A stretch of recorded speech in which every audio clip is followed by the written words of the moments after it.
శుభోదయం.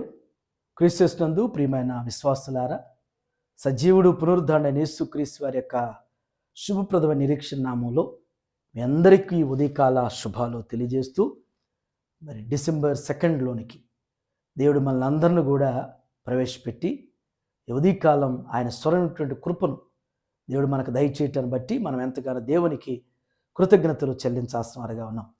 ఈ దిన మన టీఎల్సిన దిన ఆహారంలో దేవుని యొక్క వాక్యాన్ని మనకు జ్ఞాపకం చేసుకుందాం.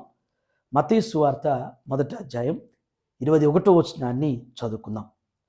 ఆమె యొక్క కుమారుని కనును, తన ప్రజలను వారి పాపముల నుండి ఆయన రక్షించును కనుక ఆయనకు యేసు అను పేరు పెట్టుద్దు అనెను. దేవుని బిడ్డలారా, ఈ భాగంలో 2 శ్రేష్టమైనటువంటి తలంపుల ద్వారా ఈ ఉదయకాల సమయంలో దేవుడు మనతో మాట్లాడుతున్నారు. మొదటి తలంపు ఏంటంటే, తన ప్రజలను వారి పాపముల నుండి ఆయనే రక్షించును అనేటువంటి మాట. మనసులో నుంచి వచ్చేటువంటి మాటలు తెలుగులో మంచి భావం కలిగినటువంటి మాటలు 2 ఉన్నాయి. మన అనుకున్నప్పుడు మా వాళ్ళు, మా అనేటువంటి మాట మాది, నాది, తన అని అనుకున్నటువంటి మాటలు వింటున్నప్పుడు అవి మనసుకు దగ్గరగా ఉండేటువంటివి. మనసులో నుంచి వచ్చేటువంటివి నా, మా, తన అనేటువంటివి ఆ మాటలు గమనించాలి. ఇక్కడ జ్ఞాపకం చేసిన మాట, తన ప్రజలను వారి పాపముల నుండి ఆయనే రక్షించును. అంటే తన ప్రజలైనటువంటి వారు పాపంలో ఉన్నారు, చీకట్లో ఉన్నారు, అంధకారంలో ఉన్నారు. వారు ఉన్నటువంటి ఆ పాపపు స్థితి నుంచి ఆయనే రక్షించును. ఆయన రక్షకుడు, ఆయన రక్షించేవాడు. ఆయనలో పాపం లేదు కాబట్టి పాపరహితుడై ఉంటే, మనం గమనించండి, ఇప్పుడు ఎవరైనా ఒక నదిలో పడిపోయాడంటే ఎవరు రక్షిస్తారు? ఈత వచ్చినటువంటి వారు మరి పడిపోయినటువంటి వ్యక్తిని రక్షించగలుగుతాడు. ఈత రానటువంటి వాడు పడిపోయినటువంటి వ్యక్తిని, మునిగిపోతున్నటువంటి వ్యక్తిని ఎలా రక్షించగలుగుతాడు? యేసు ప్రభు పరిశుద్ధుడు కాబట్టి, పాపరహితుడు కాబట్టి ఆయన ప్రతి ఒక్కరిని పాపం నుంచి ఆయన రక్షించగలిగినటువంటి వారు. ఇది మొదటి తలంపు. 2వ తలంపు, గనుక ఆయనకు యేసు అని పేరు పెట్టబడును. ఆయన పాపముల నుంచి రక్షించేటువంటి రక్షకుడు కాబట్టి ఆయనకు పెట్టేటువంటి పేరు యేసు అనేటువంటి పేరు. యేసు అంటే మరి మన అందరికి కూడా తెలిసినట్లుగానే ఆ భాగంలోనే మనకు జ్ఞాపకం చేయబడేటువంటి మాట రక్షకుడు, రక్షించేటువంటి వాడు, విమోచించేటువంటి వారు. మరి పాపం నుంచి, శాపం నుంచి, అతిక్రమాల నుంచి రక్షించుకోవటానికి మనం మరి తన ప్రజలైనటువంటి వారిని రక్షించడానికి ప్రభువారు వచ్చారు. అది కేవలం తన ప్రజలతోనే అనేటువంటి కాకుండా, వారు స్వకీయుల దగ్గరికి వస్తే వారు అంగీకరించలేదు కాబట్టి ప్రభుని మరి ఆ రక్షణ అనేటువంటి రక్షకుడు మనకు అనుగ్రహించబడి మరి మనలందరిని కూడా పాపం నుంచి, శాపం నుంచి, మరి ఉగ్రత నుంచి ఆయన రక్షించుకున్నాడు. ఆయన మనల్ని విడిపించుకున్నాడు.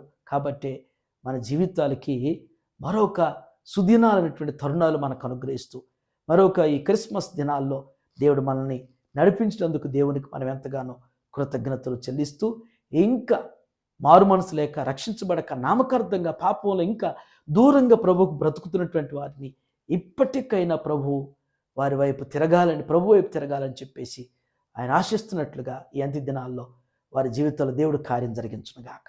ఆమేన్. ఈ దిన క్వశ్చన్ ఏంటంటే, మొదట అసలు ప్రభు వారిని ఎవరిని రక్షించుకోవటానికి ఈ భూమి మీదకి వచ్చాడు? మొదట యేసు ప్రభు వారు అసలు ఎవరిని రక్షించడానికి భూమి మీదకి పంపబడ్డాడు అనేటువంటిది, ఎవరో వారి పేరు అంటే వారి గురించినటువంటిది ఆన్సర్ని మీరు కామెంట్ బాక్స్లో పోస్ట్ చేసి మనం చేయించున్నాను. ఈ దినం జన్మదినం జరుపుకున్నటువంటి బాబు జాకబ్కు జన్మదిన శుభాకాంక్షలు తెలియజేస్తున్నాను. 65:11 ప్రకారం సంవత్సరం మన దయాకిరీటిని ధరింపజేసి నీ జాడల సారం ఎదజనుడికి జ్ఞాపకం చేసినట్లుగా మరి జాకబ్ను దేవుడు విద్యలో, బుద్ధిలో, దేవుని దయలో, మనుషుల దయలో ఉన్నతంగా దేవుడు బ్లెస్ చేయను గాక. అందుకు నన్నింతగా నీవు ప్రేమించితివో దేవా, అందుకు నన్నింతగా నీవు ప్రేమించితివో దేవా, అందుకు నన్నింతగా నీవు ప్రార్థన చేసుకుందాం. ప్రేమ కలిగిన తండ్రి, కృప కలిగిన ఆయన, జీవం గల మా రక్షక మీకు వందనాలు అయ్యా. తన ప్రజలను పాపం రక్షించుటకు నాయన అయ్యా రక్షకుడిగా ఈ భూమి మీదకు వచ్చిన తండ్రి, మా పాపం నుంచి, శాపం నుంచి, ఉగ్రతం నుంచి నన్ను మమ్మల్ని విడిపించి విమోచించేటువంటి మా యేసు ప్రభా మీకు వందనాలు. ఈ సత్యాన్ని ప్రభా కేవలం నా తండ్రి మీ బిడ్డలుగా మేము మాత్రమే నిరంతరం జ్ఞాపకం చేసుకోవటం కాకుండా నశించిపోతున్నటువంటి మా సోదరులు కూడా ప్రభా నశించిపోతున్నాయినా అయా పాపంలో అపాధి చేత పట్టబడినటువంటి వారికి కూడా తెలియపరచబడటానికి నా తండ్రి ఈ అడ్వెంట్ సీజన్లో ప్రభు కనువిప్పును మీరు కలుగు చేసి మీ కార్యం జరిగించండి. ఇది నాయన బిడ్డలు చేరినటువంటి వారి పనుల్లో, ప్రయాణాల్లో, బాధ్యతలు మీరు తోడుగా ఉండండి దేవా. బిడ్డలకు కావలసిన మీ కృపాక్షేమములు అనుగ్రహిస్తూ సహాయం చేయండి. ఇది జనందరం జరుపుకున్నటువంటి జాకబును బట్టి వందనాలు ప్రభా.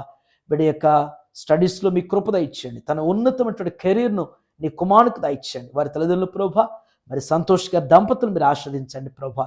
వారి చిన్ని కుటుంబాన్ని మీరు బలపరిచి అన్ని విషయాల్లో ఆర్థికంగా, ఆత్మీయంగా మీరు అభివృద్ధి పరచమని మరొక పర్యావరణ టీఎల్సీ గ్రహం చూస్తున్న ప్రతి కుటుంబాన్ని కూడా మీ పాదాల దగ్గర ఎత్తిపడుతున్నాను ప్రభా. ప్రత్యేకమైన రీతిలో వారిని మీరు బలపరిచి ఆస్వాదించి అభివృద్ధి పరచమని నజరేయుడైన యేసుక్రీస్తు నామములో ఈ ప్రార్థన మీకు సమర్పించుతాను తండ్రి. Amen. God bless you all.